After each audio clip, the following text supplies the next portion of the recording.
Digital citizenship is becoming more and more important in today's society and in all cultures around the world. Digital citizenship incorporates all aspects of technology in which teachers, parents, students, children, and other technology users understand how to use technology appropriately.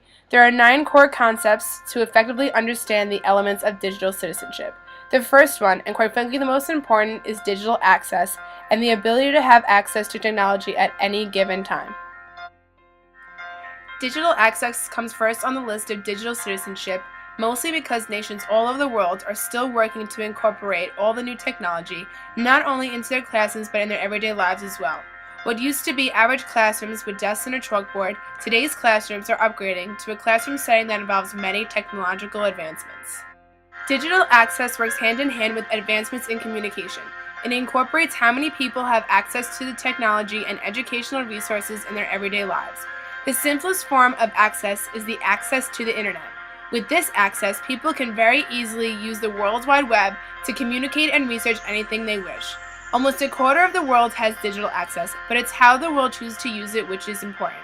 There are many underdeveloped nations who struggle to compete with the growing technological world. Projects like One Laptop Per Child offer aid to help the global digital divide when it comes to technology and communication. There are many other organizations that are working to help those who are less privileged. Organizations such as Geek Corps, EduVision, and Invenio help supply inexpensive tools and computers, as well as access to Wi-Fi to help the advancement of learning in classrooms all over the world. The challenge to get computers in every class is slowly getting a little better. Studies show that giving children access to computers only once or twice a week is not enough. Classrooms need to have their own set, which allows children to become more familiar with technology and use all the tools it offers to greater their knowledge in many different subjects.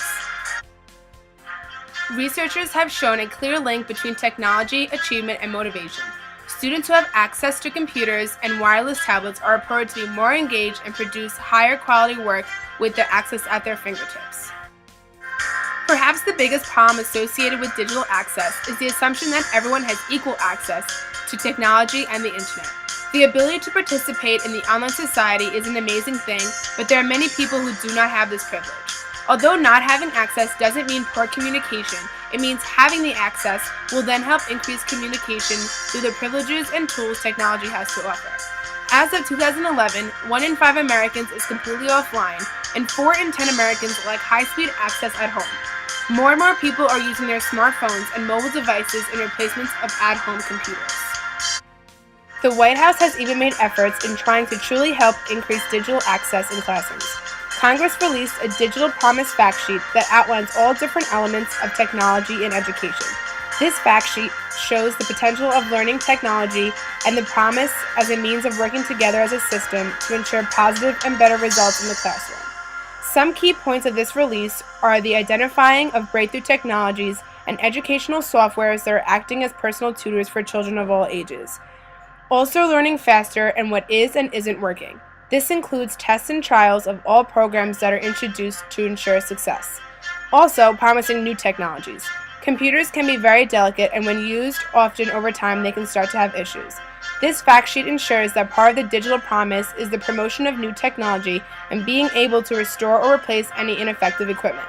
The government working hand in hand with board members and administration is a great step in a positive direction for the future education of our students.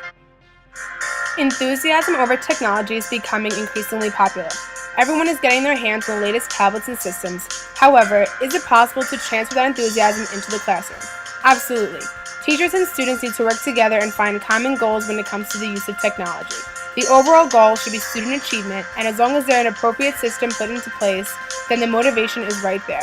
Allowing students flexibility with instructions allow them to be creative and not only become consumers but producers in today's growing technological society.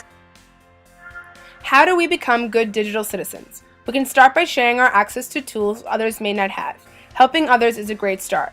Although across the globe there are many governments who limit their citizens to access certain information, the access to internet alone is enough for healthy communication between people all over the world. Being a good digital citizen means watching what you say, when you say it, and where you say it. Social networks are becoming increasingly popular, and with the advancement in smartphones, it's very easy to type wherever, whenever.